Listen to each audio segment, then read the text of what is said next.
नमस्ते गाइस, स्वागत है आपका इंटरप्रेट टेक के एक और फ्रेश एपिसोड में। और आज मैं आपको बताऊंगा रेफ्रिजरेटर कैसे काम करता है, तो स्टे ट्यून। तो यार रेफ्रिजरेटर के तीन मेन पार्ट होते हैं। एक होती है कैपिलरी ट्यूब, एक होता है कंप्रेसर और एक होते हैं ट्यूब जो उसके अंदर रन करते हैं। तो यार पहले हम लोग बात करते हैं गर्म हवा को ठंडी हवा में कैसे कन्वर्ट किया जाता है। तो यार जो अंदर जो लिक्विड होता है उसको कूलेंट बोलते हैं। क्या होता है ना, कैपिलरी ट्यूब से उसको पास करते हैं। कैपिलरी ट्यूब क्या करता है ना, जो हाई प्रेशर लिक्विड होता है ना उसको लो प्रेशर लिक्विड में कन्वर्ट कर देता है। तो यार इससे क्या होता है ना, जब हाई प्रेशर लिक्विड से लो प्रेशर लिक्विड में कन्वर्ट होता है तो अपने अंदर की जो हीट होती है ना लिक्विड की, वो यूज हो जाती है इस लिक्विड को हाई प्रेशर से लो प्रेशर में कन्वर्ट करने के लिए। इससे इसका बॉइलिंग पॉइंट कम हो जाता है। फिजिक्स के प्रिंसिपल्स होते हैं, मैं डेप्थ में नहीं जा रहा हूँ बट आपको सिर्फ इतना बता रहा हूँ कि ऐसा होता है। तो यार ठंडा कैसे होता है, जब हाई प्रेशर से लो प्रेशर में लिक्विड कन्वर्ट होता है तो लिक्विड के अंदर की जो हीट होती है वो लग जाती है इस गैस को हाई प्रेशर से लो प्रेशर में कन्वर्ट करने में। तो यार अब लिक्विड हो गया हमारा कूल।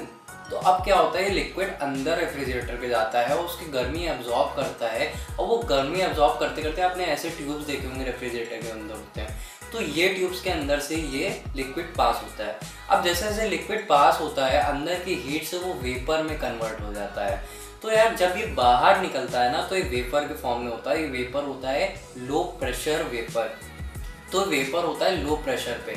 अब ये अगर क्या होगा, अगर हम लोग लो प्रेशर वेपर को अगर हम लोग वापस से हाई प्रेशर लिक्विड में कन्वर्ट कर दे तो हम लोग ये प्रोसेस रिपीट कर सकते हैं।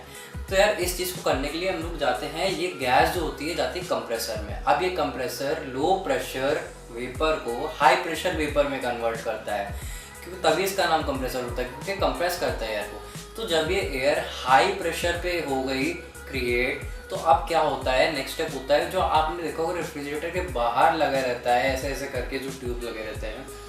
तो ये जो हाई प्रेशर वेपर है अब इसको इन ट्यूब से भेजते हैं, तो ये बाहर की हीट अब्जॉर्ब करके हाई प्रेशर लिक्विड में कन्वर्ट हो जाती है। वो वेपर जो होता है लिक्विड में कन्वर्ट हो जाता है। तो इससे क्या होता है ना, फिर से हाई प्रेशर लिक्विड बन गया और फिर से कैपिलरी ट्यूब से हम लोग पास कर सकते हैं, हवा ठंडी कर सकते हैं और फिर से ये हवा जा सकती है रेफ्रिजरेटर के अंदर जो इसको फिर से कूल करेगी। तो बेसिकली ऐसे रेफ्रिजरेटर काम करता है। चलिए गाइस, उम्मीद करता हूँ आपको ये वीडियो ज़रूर पसंद आई होगी। मुझे कमेंट्स में ज़रूर बताइए आपका इस वीडियो के बारे में क्या कहना है।